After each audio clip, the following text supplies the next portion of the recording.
दुनिया के सबसे ताकतवर इंसानों में से तुम लोग एक हो, लेकिन अफसोस कि आप लोगों ने खुद को पहचाना नहीं। मेरे भाइयों, एक सेहतमंद मर्द के एक औरत से जमा करने के बाद, यानी मियाँ बीवी जब आपस में मिलते हैं और जो मनी खारिज होते हैं ना, उनमें 400 मिलियन स्पर्म्स होते हैं मेरे भाइयों और बहन। लिहाजा अगर ये 400 मिलियन स्पर्म्स बच्चादानी तक पहुंच गए सलामत, तो 400 मिलियन बच्चे पैदा हो सकते हैं एक ही बच्चेदानी में।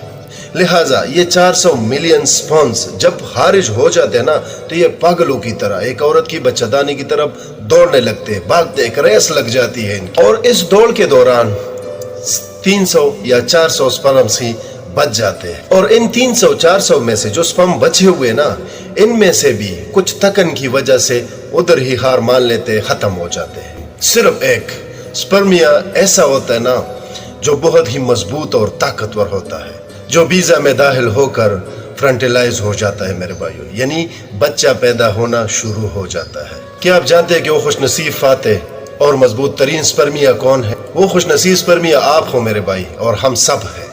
क्या आपने इस अजीम जंग के बारे में कभी सोचा था कि जब आप भागे थे तो आपके सर, पाँव, आंख, कान वगैरह नहीं थे, और जब भागे तो आपके पास कोई सर्टिफिकेट नहीं था, आपके पास दिमाग नहीं था, लेकिन फिर भी आप जीत गए।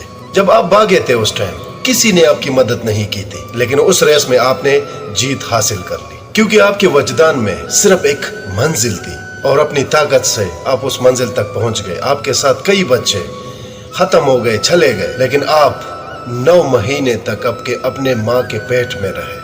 जब उस टाइम आपने हार नहीं मानी, अब तुम जिंदा हो, बड़े हो चुके हो, तो अब आप क्यों घबराते हो? जब कुछ होता है तो आप मायूस हो जाते हो, लेकिन क्यों? आप क्यों मायूस हो जाते हो? आपको क्यों लगता है कि मैं हार चुका हूँ? आपने एतमाद को क्यों खो दिया? क्योंकि आप उस